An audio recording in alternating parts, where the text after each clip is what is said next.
Here comes the bride. Okay, I won't sing anymore, I promise. But in this video, I'm going to be walking you through some examples of some marriage records to make sure that you, as a genealogy researcher, are getting all of the clues about your ancestors that are presented there. Be sure and listen all the way to the end because I have a really cool tip for you to find evidence of your ancestors' marriage. If we haven't met before, I'm Lisa, and this YouTube channel is dedicated to helping you find your ancestors, grow your family tree, but not get overwhelmed in the process. So if that sounds like your cup of tea, you're in the right place. One of the best ways to learn about analyzing your ancestors' marriage record and make sure you're getting everything out of it that you can is to let you watch over my shoulder as I start to analyze a variety of different marriage records that I've found. So let's turn the camera around and take a look at my computer. Okay, so we are over here looking at a marriage license for Stella Holyfield and her fiance, James Abe White. Now, this is out of Surry County, North Carolina. I did get a copy of this from the State Archives of North Carolina. And so I wanted to walk you through this so you could see the difference between this and then later a register. So this, as I said, is the marriage license, and it was applied for on July 6, 1913. And I'm going to enlarge this a little bit so you guys can see better. Okay, so here we go. We have A.D. Marion is the name. He's applied for, the license was applied, Okay, so here we have the marriage license. Let's just start this over again. Okay. So here we are looking at a marriage license. This is for Surry County, North Carolina, and I want to walk you through the types of information you'll find on the marriage license because each marriage record that you find could have different information. I want to make sure you're finding everything. Let me enlarge this so that we can see it a little bit better. So this top portion here, we have the groom, J.A. White. Unfortunately, they used his initials, but other records tell us that this is James Abe White. He's of Surry, North Carolina. He's 21 years old, so we can do the math from 1913 to figure out when his birth year was. We know that he was white and that he is the son of T.J. White. This is where I find is really important. They say the father is still living, so that tells us that we have T.J. White, his first name being Thomas, was still living in 1913, and that the mother is dead. So in other words, they didn't list his mother, but we know that she has died prior to 1913. Okay, also residents of Surry County, North Carolina. The bride here is here at number 11. This is Stella Holyfield. Interesting is, all her life she was known as Stella. We never knew her name was Estella until this record came to light. She was from Surry County. She was 18 years old. So again, we can do the math, determine she was born around 1895 or so. And so we have an approximate birth year. We know that she is the daughter of John Holyfield and Alice Holyfield. Okay, both the mother and father are still living, and they are living in Surry County, North Carolina. Now, as you can see, this is Alice Holyfield. They did not give Alice's maiden name, so that would be something I would look for. Potentially, Alice could be a cousin, and maybe that was her maiden name, but I can tell you, spoiler alert, that her maiden name was Humphreys. All right, moving on down, we see the Register of Deeds signed it. Okay, we have the officiant is A.D. Marion, so he's saying that, he did marry them. And we come down here at the bottom, and this is an important part not to overlook on these. You want to, again, make sure you read all of the information. A.D. Marion has said that, the couple is of legal age and that there's no reason they shouldn't get married. And so here we have that part down here where they do get married. So they were married by George Blue, who was a justice of the peace. They were married July 6, 1913 at A.D. Marion's. He was a resident of Eldora Township, which is there in Surry County. So he was married in the minister's home. And look at these witnesses down here. Witnesses present at marriage. We have a Johnson. We have, again, A.D. Marion, he shows up a lot. And then we have a W.E., I am not sure, that looks like Haymore. I'm not 100% sure. I'd have to look at that a little bit closer, from White Plains North. So again, we know where they were living. We know they're all situated in Surrey County. These people were there for a reason. They were not just some stranger off the street called in to witness this. So I would include these individuals in my research list. They could be relatives, they could be friends, whatever. But I'm going to make sure I know who they are for my research purposes. So that's what I have found here on a marriage license for James A. White and Estella Holyfield from 1913. Now, in this example, I want to show you what the information that you can find on a couple's marriage in the marriage the marriage register at the county courthouse.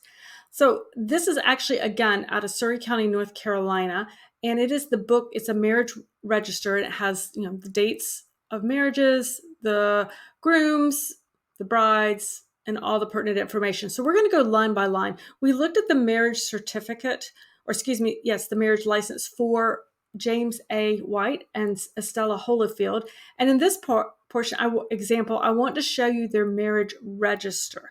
Now, this is where the county clerk has recorded the marriage at the courthouse in the register book. So I have it enlarged here a little bit here. And so we're going to come down here. You can see right here, July 6th was the fourth line down. July 6, 1913, we have J.A. White, of Surrey County, North Carolina. He's 21 years old. He's white. His bride's name is Estella Holyfield. Again, Surrey County, she's 18 years old and she is white. The name of the officiant, which was George D. Blue, JP, for Justice of the Peace. They were married July 6, 1913. The place of marriage was at A.D. Marion's. So that was the home of A.D. Marion. And we have the witnesses. So W.Y. Johnson, A.D. Marion, and W.E. Haymore.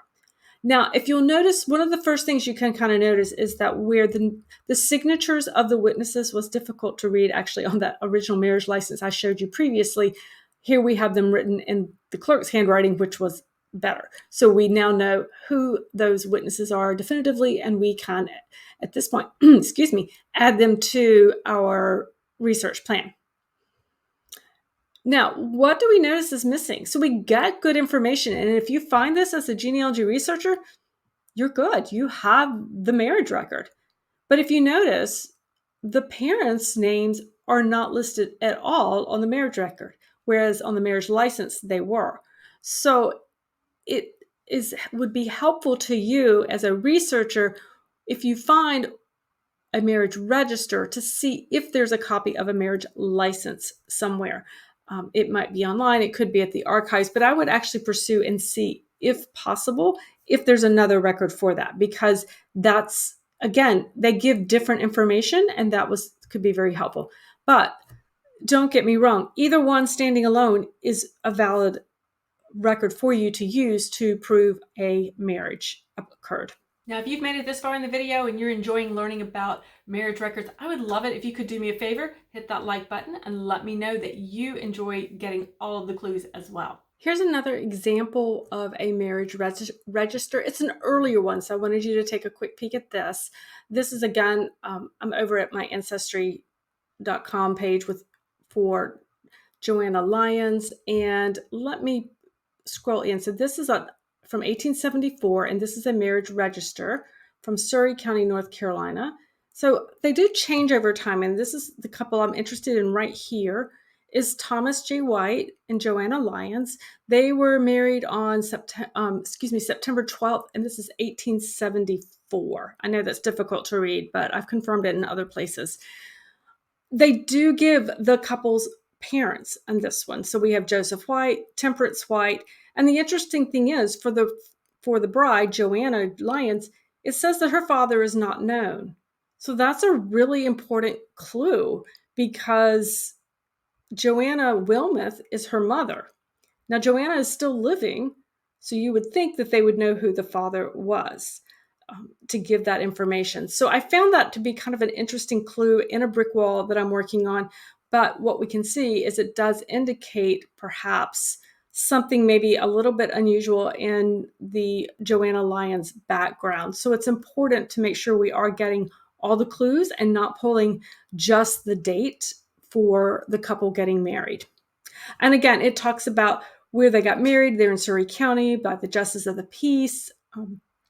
There were no impediments to them getting married, and it gives us that they were married in the Bryan Township. So that gives us an area of Surrey County that they were married in. And then we have the 3 witnesses that are here as well. And again, always remembering to go back and check those witnesses to see what their relationship is to the couple. They could be cousins, they could be brothers, they could be parents, they could be next door neighbors or just close associates. What you do know and what you can assume about these 3 people is that they were not strangers to the couple. There was a reason that they were there. So make sure you're pulling that as well. But I did want you to just see that the types of how I would interpret a little bit more of this particular register as opposed to some of the others I've seen. Now, here's a really cool tip for those of you who have Catholic ancestors and you're trying to determine if an ancestor was married or to find their marriage record. Take a look over my shoulder as I take you over to the Find My Past Catholic Heritage Collection and show you what I can find. Now, here's a really cool tip for finding a marriage information on your ancestors that I wanted to share with you. And if this particularly applies to those of you who are researching Catholic ancestors. Now, apparently when a couple married in a Catholic church, the information would be relayed back to the home church or the church where they were baptized in, and the information would be added as an annotation to their baptism record. Now, I am not an expert in all things Catholic genealogy related, and so I don't know how widespread this is, but I've seen it enough and used this technique enough in my own research that I found I definitely wanted you to be aware of it. So again, this is actually from the Philadelphia Catholic records over at Find My Past. And again, this is the Baptist register. And if you look at the top here, let me zoom in so you can see the top of the category. So obviously the family name, so we have parents, we have residents, the child's name, date of birth, date of baptism, their sponsors, the priest who performed the ceremony. This is all, again, baptism related. If they were confirmed, so you would find out if somebody was confirmed, it would be registered here. But it's this far right column, record of marriage, religious profession, or other subdiaconate remarks. I'm not sure I said that right. And if you scroll down here, what we see is we have this person. This is Henry, let me pick his surname up, Henry Carson. And he was born in 1919. And here we have an entry for Henry, and he actually married, I think it's either Betsy or Beffy Lee Wilson at Cathedral of Saints Peter and Paul there in Philadelphia, Pennsylvania on February 14th, 1943. And then it gives us the witnesses that were there as well as the officiate. So here we have a record that was originated in 1919 for the baptism of Henry, and we have his 1943 marriage record or marriage entry here. This is a really fabulous way of checking to see, because at this point, you know the date of the marriage. You can then pursue perhaps marriage records at Saints Peter and Paul Cathedral, and then you could actually go and check if the marriage is registered civilly as well there in Philadelphia. You can pursue that as well. So this is just another little tip, though. If you are researching Catholic ancestors, check the baptism records to see if you can find evidence for the marriage record if you're struggling to find the marriage record itself. Now, if you'd like to learn more about your ancestors' other vital records, such as birth certificates and birth records, take a peek at the video that's on your screen now.